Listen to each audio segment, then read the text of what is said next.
So what I will be showing now is I wouldn't say documentary. Full documentary is a 3 to 5 minutes documentary. For simplicity, between switching from a video to a PowerPoint presentation, I will start with no comments with this trailer. It was a work in progress live trailer while we were still working in the research.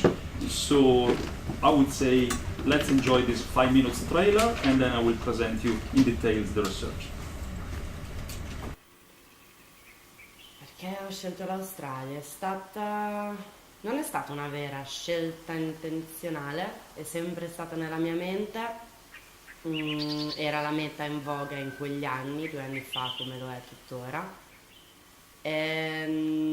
Ho deciso di partire più per prendere uno stacco dall'Italia grosso.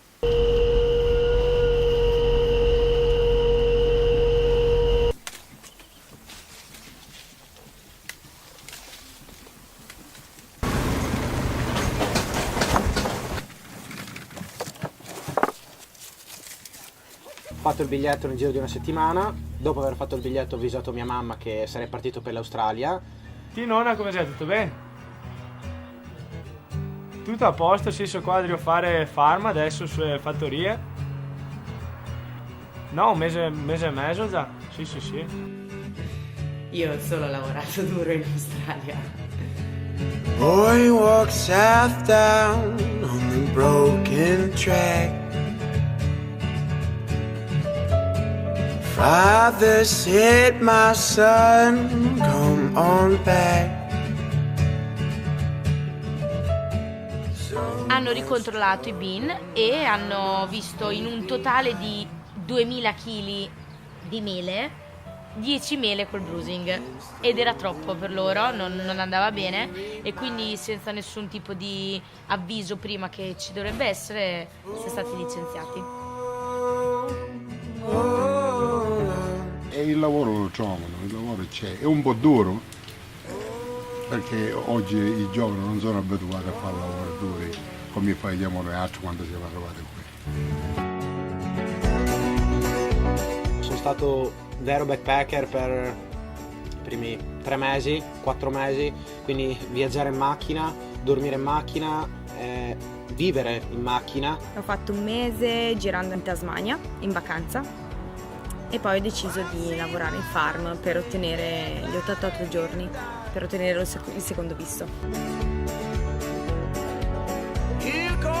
L'Australia, e tutte le persone con cui parlo me lo confermano, ti apre gli orizzonti e ti fa sentire incredibilmente giovane.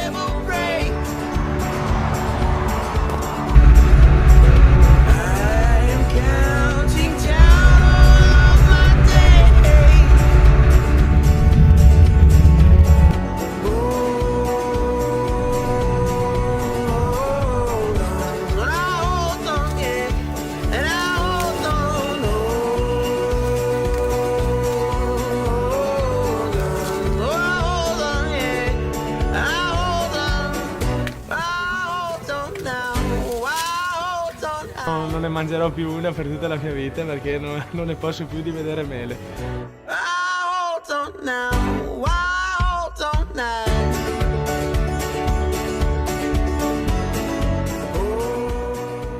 Non lo so, ha portato fuori delle cose di me che non credevo esistessero, uno spirito di adattamento che pensavo di non avere più.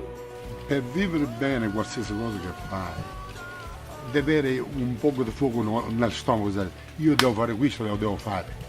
Non avrei mai assolutamente immaginato in tutta la mia vita di dover raccogliere angurie. Con una base di felicità e serenità interna, che è stato quello che mi è arrivato in Australia e non mi è più andato via, puoi fare davvero tutto, anche impacchettare mele e pere per 8 ore al giorno. Quando noi siamo partiti decisi. Un mestiere che in Italia verrebbe screditato come un mestiere che nessuno farebbe. Io sono felice di farlo, riesco a guadagnare un sacco di soldi. Probabilmente c'era bisogno di andare dall'altra parte del mondo. L'Italia non te la offre questa possibilità. Lavoriamo come degli schiavi, nel senso che è un lavoro faticoso in cui devi anche stare concentrato, cioè il minimo è essere trattati con rispetto. Perché Australia era buona quando siamo venuti, 50-60 anni fa, 70 anni fa, è ancora buona oggi. Quello che mi manca veramente un sacco sono i rapporti sentimentali con le persone a cui tengo, gli amici, la famiglia.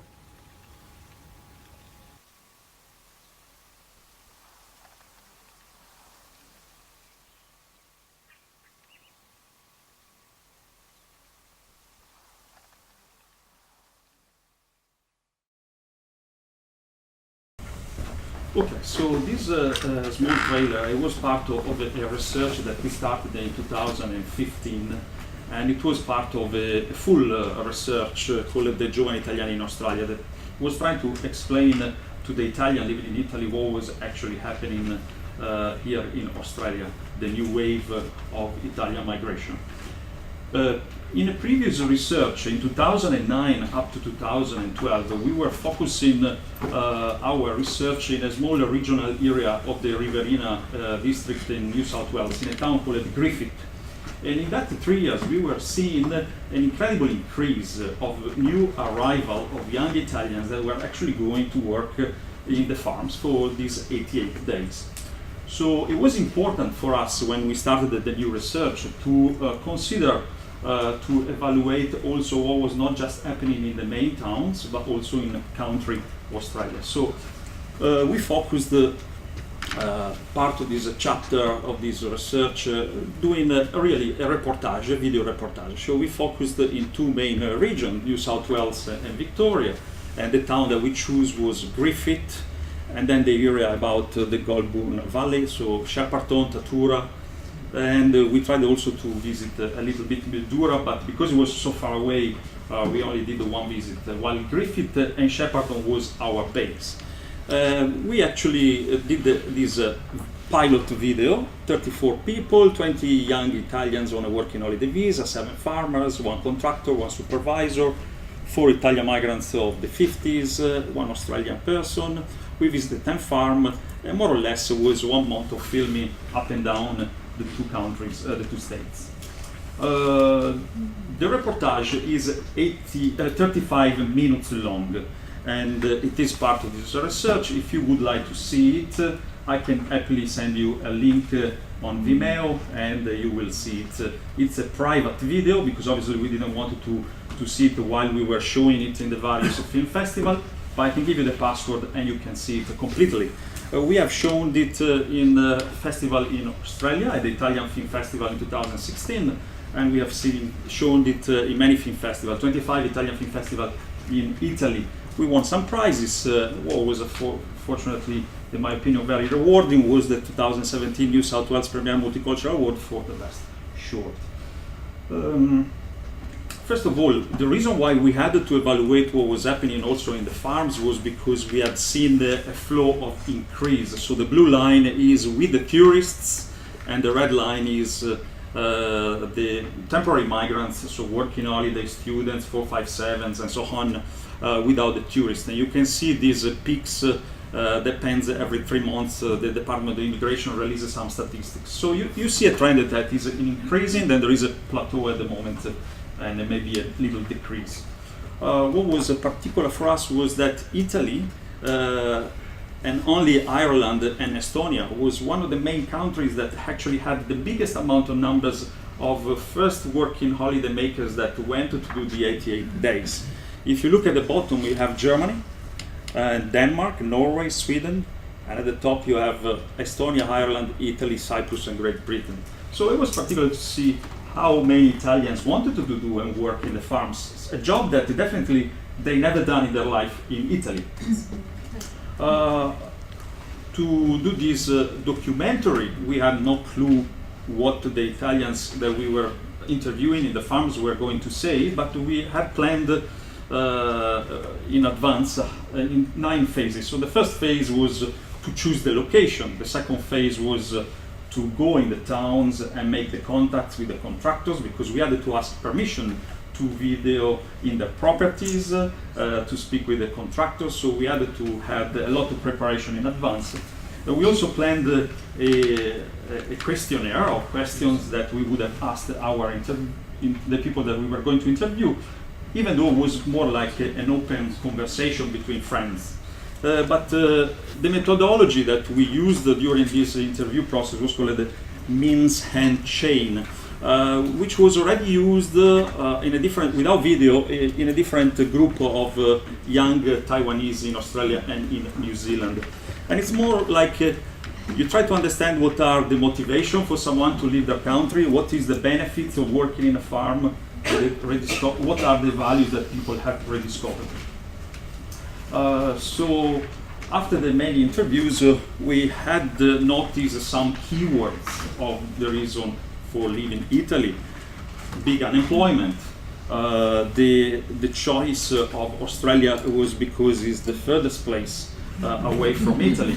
And it is important because we are in a category of group between the 18 to the 30 years old that they also have a situation where they might are unemployed, they don't see a future for themselves, so there is a psychological confusion. So they needed to go further away to clear their mind. And the most important thing also is nothing to lose. I think it was very painful to hear, I lost everything in Italy, I don't even have the hope to see a future of myself, so what do I have to lose? I just move. And of course there is a frustration and dissatisfaction about their current situation in Italy.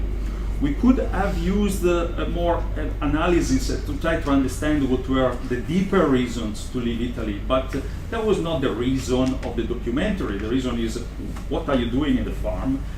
What are you experiencing in the farm? What is the value that you are discovering? So for us, these were enough reason to understand that you are not happy, and so you leave. And this is the map that we had the four come up after interviewing the first 30 people that you saw in this pilot, and then another 69 that we had collected later on. So we had more than, let's say, almost 100 people that gave us enough information to then structure the full documentary so that the full documentary could cover the majority of these concepts. So if we go in points, I would say that the motivation, as you heard before, was being unemployed and looking for employment, the distance, the nothing to lose, frustration, but also visiting a dream place. There is a sense of destiny. Since child, Australia seems to be a place that was destined to happen to them sooner or later.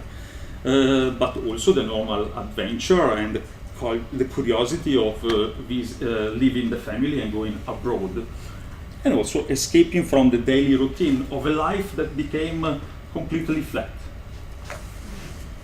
After they work in the farm, which is extremely hard work for someone that just come in the town, and we also have to consider that they had to fight their own conviction.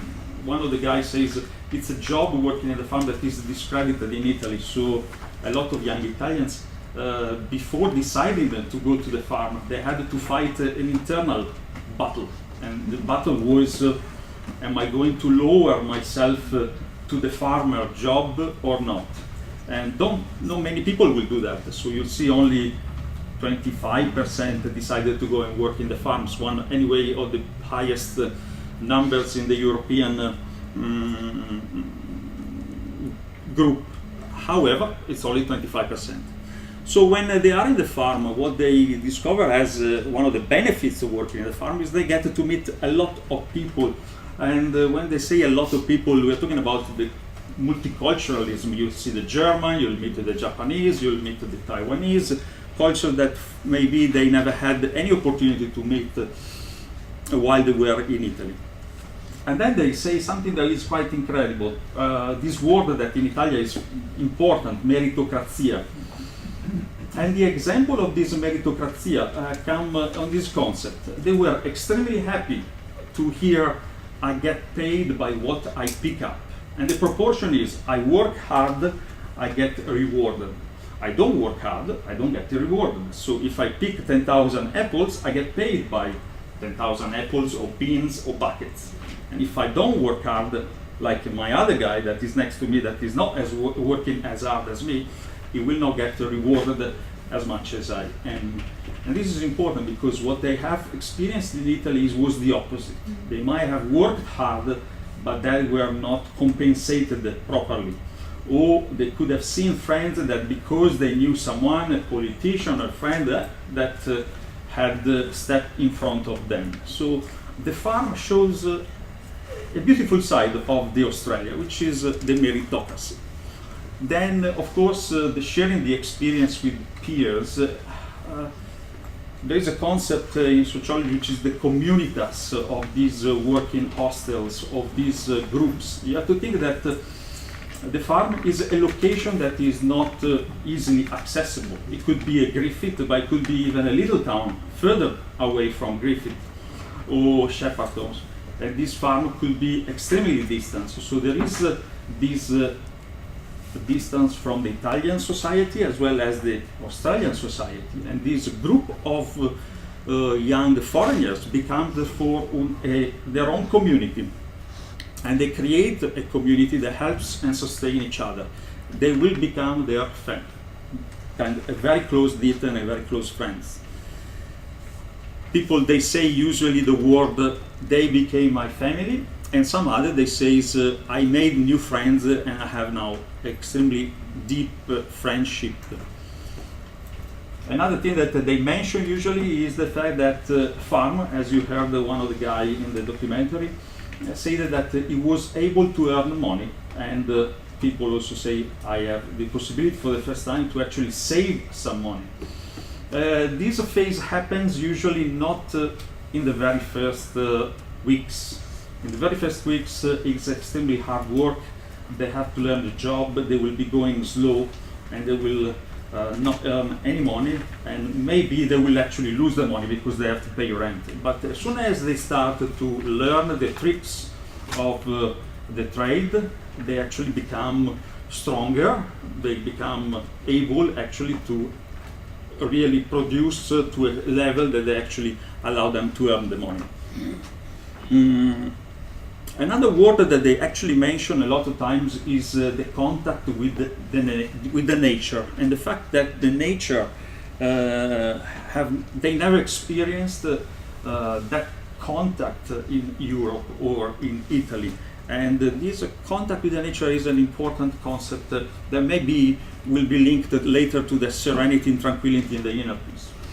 Obviously, the farm gives the opportunity to see beautiful landscape and amazing animals, kangaroo, koalas, and so on.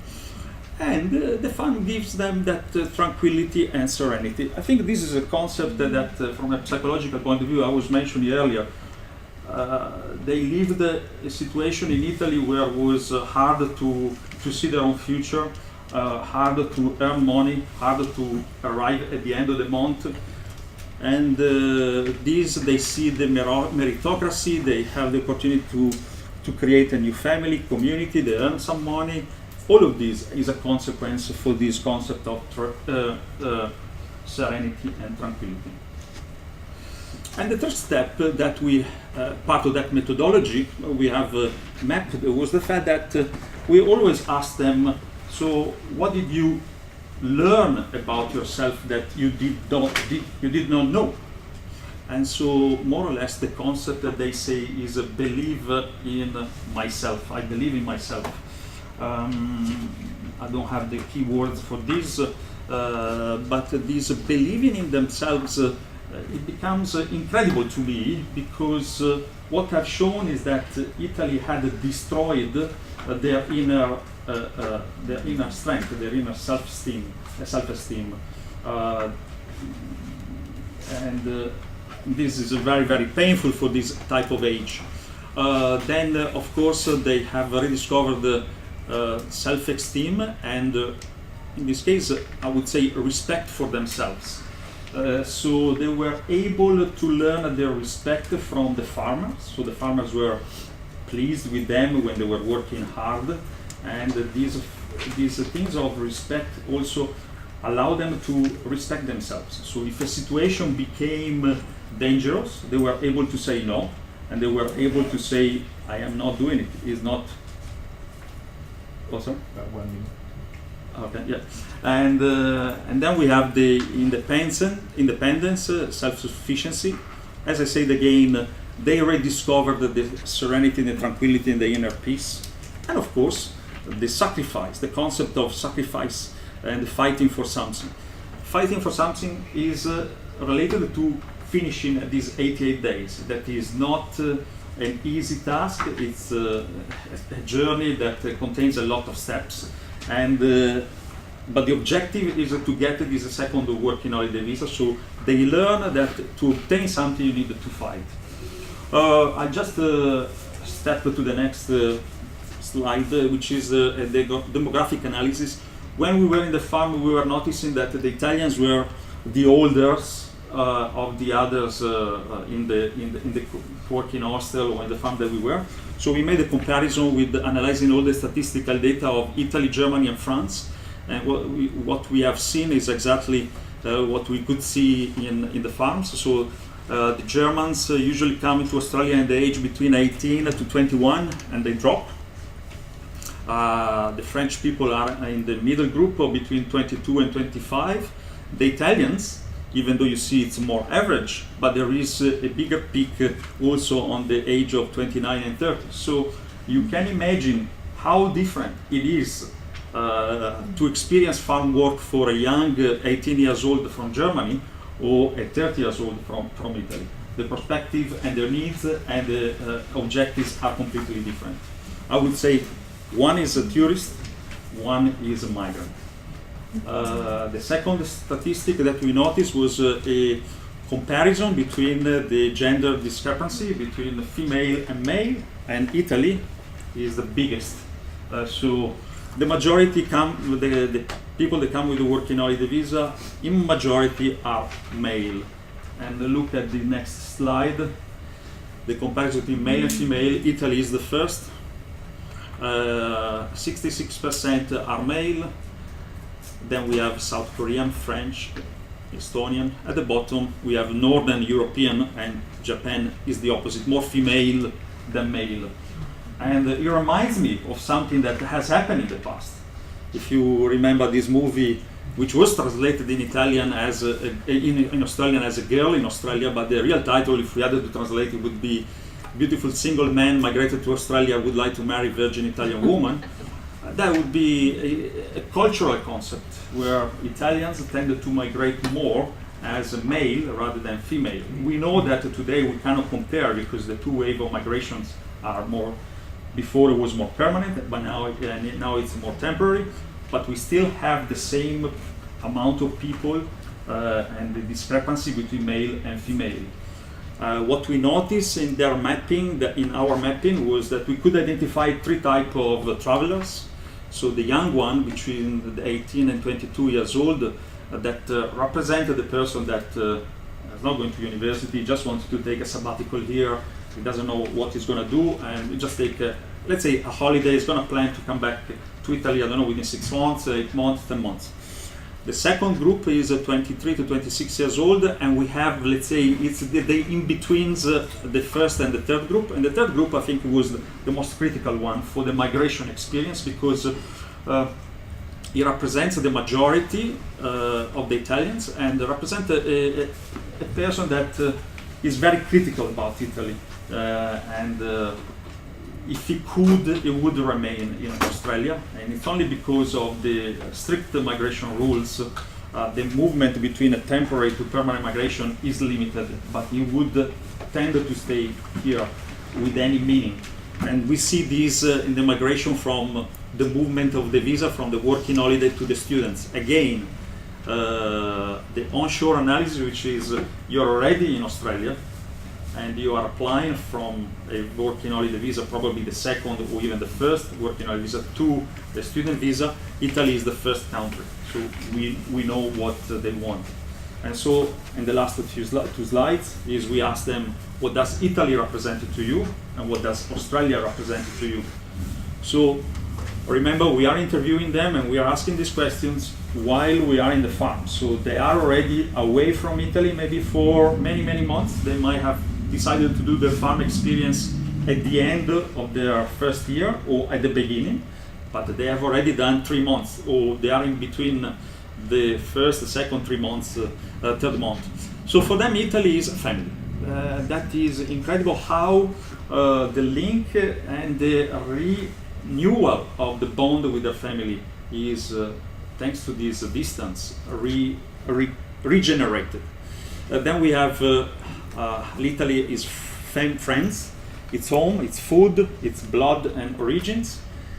And after these positive words starts all the negative words. It's an old country. It's a country, a society that needs a new reorganization. It's a country in decline. It's an endless bureaucracy.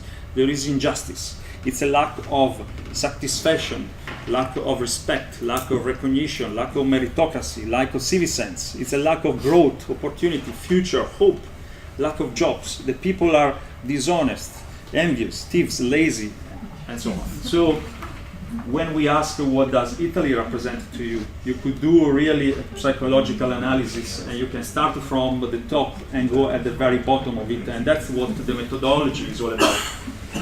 And the second step is, thank you. Australia is a land of opportunity and hope and possibilities. The people are defined as open, sincere, and all the most positive words. There is a meritocracy, there is employment and money, there is happiness, serenity, there is growth. And then we start with the negative. There is a very rigid immigration policy system, there is a lack of certainty because they don't know if they will be able to remain. There is the loneliness. Everyone in our lives, every one of us probably in our life has experienced loneliness, and it is also for them the case in the farms. And there is racism, and Australians are defined as racist, lazy, and immoral. So we asked at the end, is a farm life a positive or negative experience? So I would say slave or slavery are exaggerated words, but as I always say to my mother, better 3 months slave on a farm than a life in Italy. I do not feel either exploited or enslaved. Being paid by being and not per hour means that we are free to leave or stop when we want. And farm life in a sentence, my home in Australia. So we based on this, then we had met how to mount all the video and the documentary. And what we have noticed is that this farm experience becomes like a rite of passage. Based on this, based on the success that we had on this documentary, we have now in 3 months we will be publishing a new research which is specific about the farm experience. And then we have received the funding from the, thanks to Comites of New South Wales, funding from the Ministero degli Affari Esteri to do further visits in 4 regional areas to further analyze and specifically analyze the exploitation of farm workers. That's all. Thank you very much.